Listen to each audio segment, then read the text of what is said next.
হঠাৎ করেই না আন্টি আমার হাতে পার্সেল ধরিয়ে দিল। তো বললো, এই নে তোর পার্সেল এসেছে, অনেকক্ষণ থেকে ডাকছি।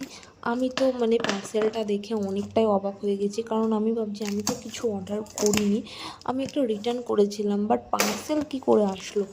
তারপরে আমার বরকে কল দিয়ে দেখি ও একটা পার্সেল অর্ডার করেছে। আমি জানি না ও কখন কী অর্ডার করেছে।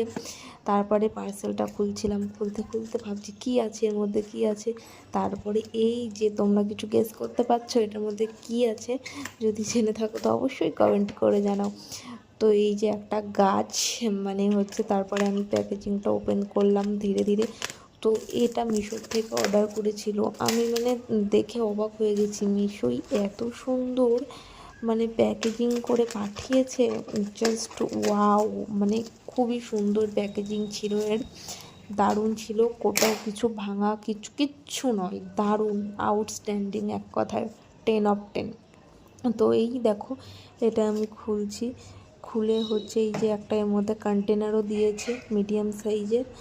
তো এইটা মানে ওর বাড়ি থেকে বলে দিয়েছে এই গাছটা রাখতে ঘরের মধ্যে, তাহলে বেটার হবে, দক্ষিণ দিকে রাখতে বলেছে।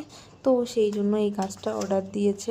তো গাছটা আমি ওপেন করেছি, আর ওপেন করার পরে দেখলাম বেশ ভালো, সুন্দর। তারপরে ওকে কিছু পিকচার সেন্ড করলাম, যেহেতু বললো আসার সঙ্গে সঙ্গে পিকচার দিয়ে পাঠাবা, কেমন গাছটা ঠিক এসেছে কিনা দেখবো, সেই জন্য, না হলে রিটার্ন করতে হবে।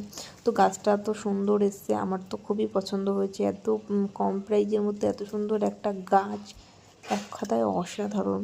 তো পরে এটা আমরা সুন্দর করে মানে সাজিয়ে রেখেছি একটা জায়গায় কোণে, ওটা তোমাদের সাথে পরে শেয়ার করব। তো ভিডিওটা কেমন লাগলো অবশ্যই কমেন্টে জানাও। এখনকার মতো বাই।